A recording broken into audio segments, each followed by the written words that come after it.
ये जो लिंचिंग की बात है तो मेरे मन में हमेशा आता था कि ये कहां से वो राक्षस पैदा हो जाता है कि आप किसी को मार डालते हो। तो मैं गुजरात में करीब 3-3.5 महीने रफीक कुरैशी नाम से रह रहा था और पहले अहमदाबाद में जो कैटल ट्रेडिंग करते थे, जो बूचर्स थे, उनके साथ दोस्ती की। फिर उन्होंने ही मुझे यह नाम दिया रफीक कुरैशी, और उनके साथ फिर मैं राजस्थान में अलग अलग गांवों में और गुजरात के भी डीसा में जो इलीगल पशु बाजार चलते हैं वहाँ से कैटल ट्रेडिंग करने का, गाय भैंस पाड़े परचेस करके गुजरात के अलग अलग स्लॉटर हाउसेस में बेचने का। तो ये मैं करता था और ये करीब 3-3.5 महीने चल रहा था। मैं खुद 32 ट्रकों में बैठ के अलग अलग दिनों पर मैंने ट्रैवल किया और बीच रास्ते में किस तरह से बजरंग दल एक्सटॉर्शन करता है। गाय का ट्रक अगर आपको लाना है तो 14,500 या 15,000 रुपये आपको देने पड़ते हैं। भैंस का ट्रक लाना है तो 6,500 देने पड़ते हैं। पाड़ों का ट्रक अगर ला रहे हो तो 5,000 रुपये देने पड़ते हैं। और वो पालनपुर में चौधरी नाम के है बजरंग दल के, वो ये पूरा नेटवर्क चलाते हैं। मैं 30-32 ट्रक लाया था और उस दौरान मैं एक बार उनके पास भी गया उनको मिलने के लिए कि मुझे धंधा बढ़ाने का है, आप थोड़ा सा पैसा कम करो। और मैं बाकायदा स्कल कैप पहन के और पठानी ड्रेसेस वगैरह वो पहन के ही मैं घूमता था, रहता था। तो मैं उनके पास चला गया कि आप थोड़ा सा आपका फीस कम करो, मेरे को धंधा बढ़ाने का है। तो बोले कितना करेगा? तो मैं बोला मैं रोज 40 ट्रक लेके आऊंगा और मुझे बम्बई तक लेके जाना है। तो उन्होंने मुझे बोला कि नहीं, मेरी जिम्मेदारी गुजरात तक ही है, आपको अगर बम्बई लेके जाना है तो बलसाड़ में बाबूभाई देसाई नाम के दूसरा एक शख्स है हमारा, उसको महाराष्ट्र बॉर्डर क्रॉस करने के लिए अलग से पैसा देना पड़ेगा, उसका रेट अलग है। मेरा बलसाड़ तक का जिम्मेदारी है, तो वो आपको करना पड़ेगा। तो फिर मैंने उनको पूछा कि, और उनका एक रूल है कि चमड़ा उनको देना पड़ता है, मतलब जानवर काटने के बाद मुफ्त में चमड़ा उनको देना है और वो एक्सपोर्ट करते हैं। तो मैं उनको पूछा कि आपके धर्म में तो ये अलाउड नहीं है। तो उन्होंने बोला कि अभी आया है ना, तू बैठ चाय पी। तो मैं उसके सामने बैठ गया। तो उन्होंने बोला कि हाँ, हमारे धर्म में अलाउड नहीं है। तो मैं बोला फिर आप ये गाय के चमड़े का व्यापार कैसे करते हो? तो उसने बोला ऐसे दीवार पे लक्ष्मी की मूर्ति थी, तो उसने पूछा ये पता है क्या है? मैं बोला हाँ, कोई भगवान है।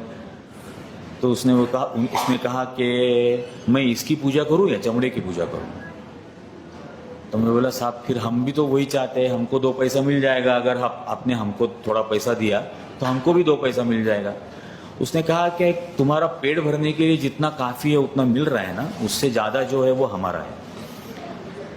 फिर काफ़ी बातें उसने उस वक्त बताई कि करीब रोज 1.5 करोड़ रुपया पालनपुर के वो जो अमीरगढ़ का चेक पोस्ट है वहां पर एक दिन में रोज 1.5 करोड़ रुपया इकट्ठा होता है। ईद के बाद आना, तब बात करेंगे, शायद कुछ थोड़ा बहुत कम करेंगे, तो ईद के बाद आना। उसने ये भी कहा कि बीच बीच में हमको लोगों को मारते रहना पड़ता है, क्योंकि जब किसी को मारते हैं तब 10-15 हजार 20,000 लोग डर जाते हैं और वो डर बरकरार रखना है, तो बीच बीच में मारते रहना पड़ता है। तो तू अचानक अलग नंबर के ट्रक में से ट्रैवल मत कर, कहीं फंस जाएगा एक आध दिन। तो बोला क्या करेंगे सर, पेट भरने के लिए तो करना ही पड़ेगा, जब तक जिंदा है तब तक पेट भरना है, तब तक ये करना है। आपने अगर मार ही डाला तो कहाँ पेट भरने की नौबत है? तो ये सारी बातें हुई थी और ये मोडस ऑपरेंडी है। हम सोचते हैं कि गौ रक्षा वगैरह ये धर्म की बातें वो करते हैं, लेकिन वो बिजनेस मॉडल है और उस बिजनेस मॉडल की इन्वेस्टमेंट डर है। और ये डर, ये इन्वेस्टमेंट बेसिकली फैसिज्म की इन्वेस्टमेंट है। वो चाहे आप किसी भी फील्ड में देखो, जो डिमोनेटाइजेशन के बाद उन्होंने किया था कि मतलब फाइनेंशियल लेवल पर हर आदमी को घुटनों के बल लाकर रख दिया था, और जब आर्थिक आधार पर कोई भी इंसान घुटनों के बल टिक जाता है तो वो किसी भी फांसीवादी हुक्म को मानने के लिए तैयार हो जाता है। और वही हमने देखा कि उसके बाद क्या क्या हुआ, कुछ नहीं। और एक अर्बन मिडिल क्लास में एक इंफीरियरिटी कॉम्प्लेक्स होता है। अर्बन मिडिल क्लास को हमेशा ऐसे लगता है कि हम देश के लिए कुछ नहीं कर रहे, हम देश के लिए कुछ नहीं कर रहे।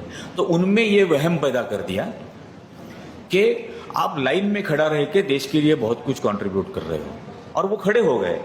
और वो मतलब खड़े रहने की वजह के को जब हम जैसे लोग क्रिटिसाइज करने लगे तो वो हमको गालियां देने लगे, ये कहकर के बॉर्डर पे देखो जवान कैसे मर रहे हैं,